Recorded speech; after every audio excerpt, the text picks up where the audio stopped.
Hello दोस्तों, स्वागत है आपका नई क्लास में नए टॉपिक के साथ में। आज हम पढ़ने वाले हैं क्या होता है धारिता। जो धारिता का मात्रक है वो क्या होता है, धारिता का फॉर्मूला क्या है, धारिता की डेफिनेशन क्या है। साथ ही साथ में पेपर में क्वेश्चन पूछा जाता है कि धारिता के मान को कैसे बढ़ाया जाता है, इसको भी हम समझने वाले हैं। साथ ही जो धारिता का मान है उसको प्रभावित करने वाले कौन कौन सी चीजें हैं, कौन कौन से कारक हैं, उनके ऊपर भी आज हम बात करने वाले हैं। तो आज की क्लास थोड़ी सी लंबी हो सकती है, लेकिन आज की क्लास पूरी डिटेल होगी धारिता के बारे में, क्योंकि इंपॉर्टेंट टॉपिक है। ठीक है ना। तो शुरू करते हैं, क्या होता है धारिता। तो सबसे पहले तो ये जो लिखा है उसको मत देखो, चीजों को समझो। धारिता को इंग्लिश में बोलते हैं कैपेसिटेंस। क्या बोलते हैं? कैपेसिटेंस बोलते हैं। तो इसलिए धारिता को किससे प्रदर्शित करते हैं? सी से प्रदर्शित करते हैं। सी इज इक्वल टू होता है क्यू अपॉन में V।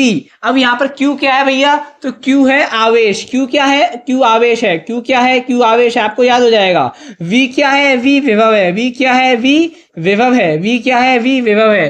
तो यहां पर क्या हो गया? ये C क्या है? धारिता है। तो हम कह सकते हैं, क्या कह सकते हैं, किसी चालक में दिए गए आवेश, किसी चालक में दिए गए आवेश व विभव के अनुपात को धारिता कहते हैं। यानी कि किसी चालक में दिए गए आवेश व विभव के अनुपात को क्या कहते हैं भैया? धारिता कहते हैं। सी यानी कि कैपेसिटेंस कहते हैं। तो क्या हो जाएगा? C is equal to q upon में बी। क्या हो जाता है? इसका फॉर्मूला हो जाता है, जहां पर क्यू आवेश है, वी विभव है, सी क्या है? धारिता है। ठीक है ना। इस प्रकार से होता है। अब इसका मात्रक क्या होता है, तो वो समझो। देखो, इसका मात्रक होता है सी का आपका क्यू का मात्रक यानी आवेश का मात्रक क्या होता है? कूलाम होता है।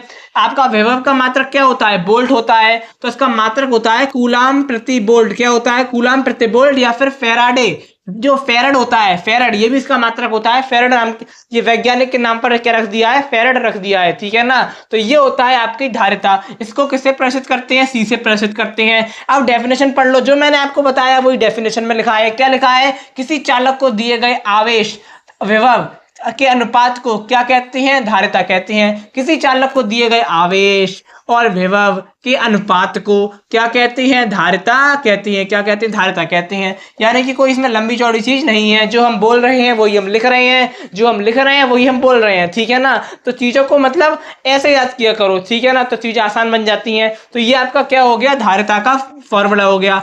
अब ये जो धारिता होती है ये किन कारकों पर निर्भर करती है और उसको किस प्रकार से बढ़ाया जा सकता है, इस चीज को समझो। ठीक है ना।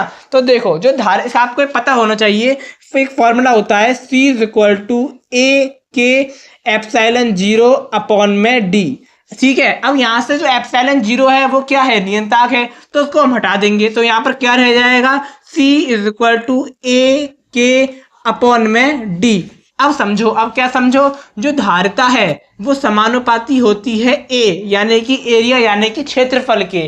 जो धारिता का मान होता है वो एरिया के समानुपाती होता है। अगली चीज क्या होती है? सी समानुपाती होती है के, यानी कि जो परावैद्युत पदार्थ होते हैं उसके क्या होता है? धारिता का मान समानुपाती होता है। परावैद्युत पदार्थों के धारिता का मान समानुपाती होता है। अगली चीज क्या होती है? डी। तो जो मैंने आपको बताया, जो बटा में लिखा होता है वो क्या होता है? व्युत्क्रमानुपाती होता है। मैंने आपको समझाया है। तो क्या हो जाएगा? C is equal to 1 upon में डी इज इक्वल टू, नहीं सॉरी, सी व्युत्क्रमानुपाती। तो ये क्या हो गया? ये जो आपका जो संधारित्र है, दो संधारित्र हैं, उनके बीच की जो दूरी है उसके क्या होता है? व्युत्क्रमानुपाती होता है धारिता का मान।